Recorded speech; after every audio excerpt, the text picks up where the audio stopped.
In 2 years, I've found 3 dead bodies. I, 25F, started working at a gas station 3 years ago.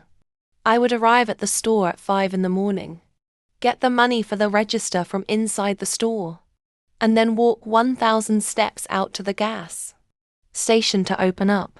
Every morning, the adrenaline of carrying $500 in assorted change would get to me. I knew it was unsafe to go alone, but I was the first person there every day, and there was no one to walk with me. At first, I used to dart straight out to the gas station to unlock the door and put the money away, but after gaining some confidence, I just kept my head on a swivel and walked out to my workspace.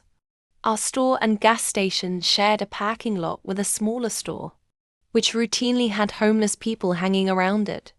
For the most part, they stayed at the little store.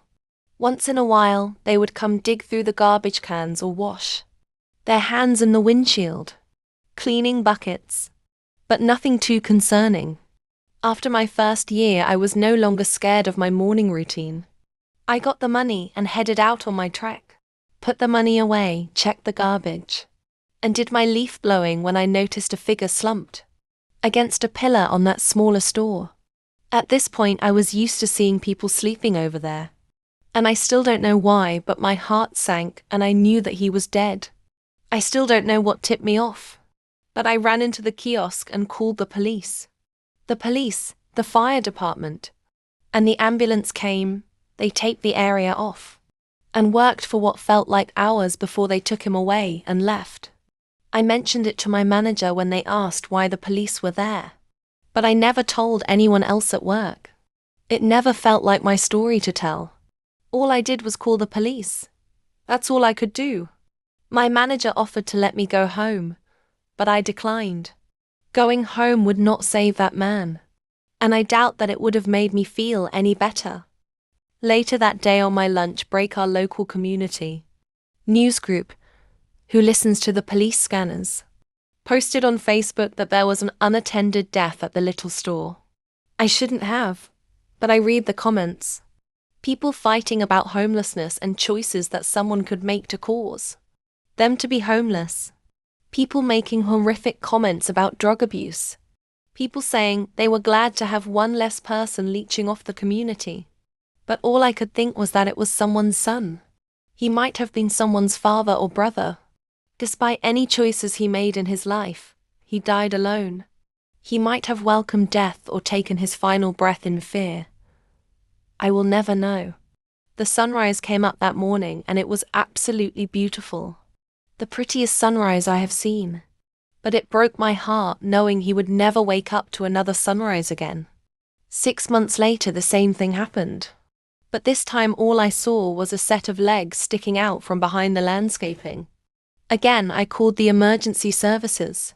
The police, fire department, an ambulance arrived and administered Narcan, and were able to revive him. My manager came in that morning to congratulate me, but it felt so wrong knowing that. I called the police, just like any one of my co-workers would. Another 6 months later, it was about 8 in the morning. And this time I saw 2 men stumbling around in the parking lot. They looked like they were drunk and on drugs. The taller one grabbing his friend's shoulder to keep him upright, when suddenly the shorter man fell and hit his head on the cement parking barrier. His friend grabbed him by the arm and tried to steady his friend, but upon realizing his friend was gone, let him go and he slumped onto the ground, again hitting his head. Then his friend just ran away.